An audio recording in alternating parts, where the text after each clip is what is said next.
ক্ষমতা আমাদেরকে এইরকম অন্ধ বানায় ফেলবে, দুনিয়ার স্বার্থ সব কিছু ভুলিয়ে দিবে, সব সত্য অবলীলায় শেষ হয়ে যাবে।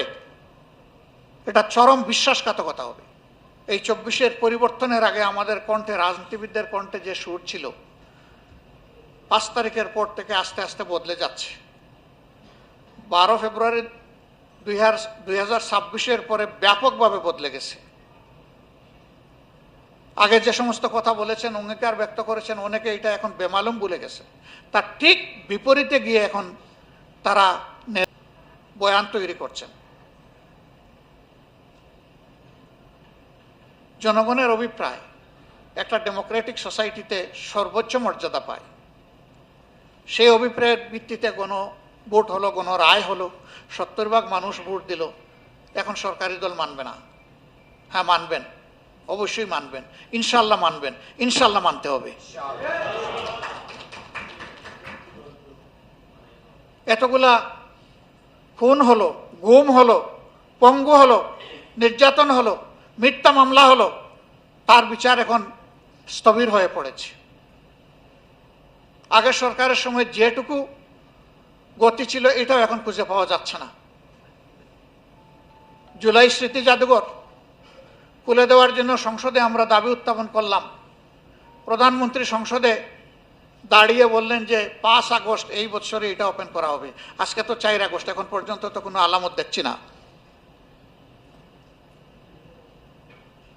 5 আগস্ট ওপেন হলে তো কিছু আলামত ইতিমধ্যে হতো, কিছু দাওয়াত, কিছু আহ্বান পেতাম আমরা স্বাভাবিকভাবে, আশা করি। এটা কি হচ্ছে এগুলো? তাইলে কি জুলাইকে ভুলিয়ে দেওয়ার একটা নিরন্তর উল্টা সংগ্রাম শুরু হয়েছে?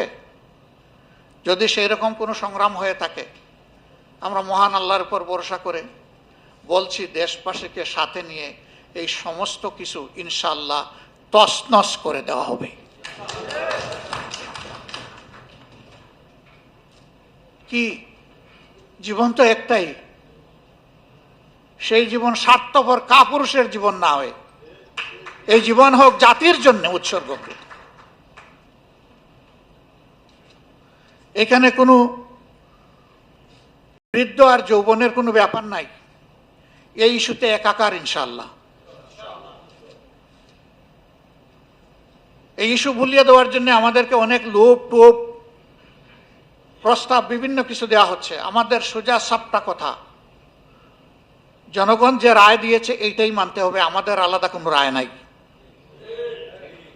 এর বাইরে আমরা যাব না, যাওয়ার কোনো সুযোগ নাই। আমরা জাতির সাথে বিশ্বাসঘাতকতা করতে চাই না। কেউ করে করুক, আমরা করব না।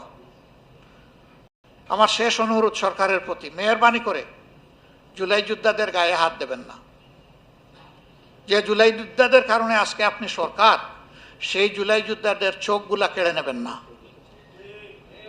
হাত পা ভাঙবেন না, 1 ফোঁটা রক্ত ঝরাবেন না। যদি ঝরান, এটি হবে অবশ্যই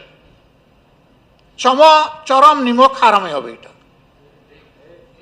যাদের রক্ত, সাহসিকতা, সংগ্রাম, ত্যাগ আজকে বাংলাদেশকে এই পর্যায়ে এনে দিয়েছে, এটা ভুলবেন না, ভুলার চেষ্টা করবেন না। আমরা জাতিকে কথা দিচ্ছি, হে প্রিয় জাতি, আপনাদের প্রয়োজনে আমাদের যেটুকু সামর্থ্য আছে সবটুকু উজাড় করে আমরা করে যাব ইনশাআল্লাহ। আমরা এখানে কোনো ক্ষান্ত দেব না, কোনো কম্প্রোমাইজ করব না। ইয়েস, দেশের বৃহত্তর স্বার্থে যে কোনো সময়, দেশের স্বার্থে যে কোনো বিষয়ে আমরা ঐক্যবদ্ধ হতে রাজি আছি, কিন্তু জনগণের একটা সিঙ্গেল অধিকারকে বিসর্জন দিয়ে এটা হবে না। কোনো আধিপত্যবাদের কাছে মাথা নত করবো না ইনশাআল্লাহ।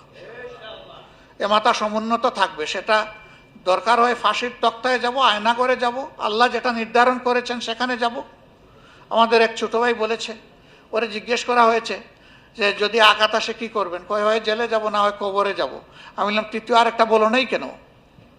বলা উচিত ছিল জেলে যাব, অথবা আয়না করে যাব, অথবা কবরে যাব।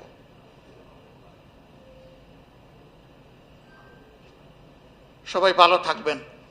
এ দেশ আমাদের সবার, সবাই মিলে এই দেশের জন্য আমরা লড়ে যাব এবং বিজয় হবে ইনশাআল্লাহ জনতার।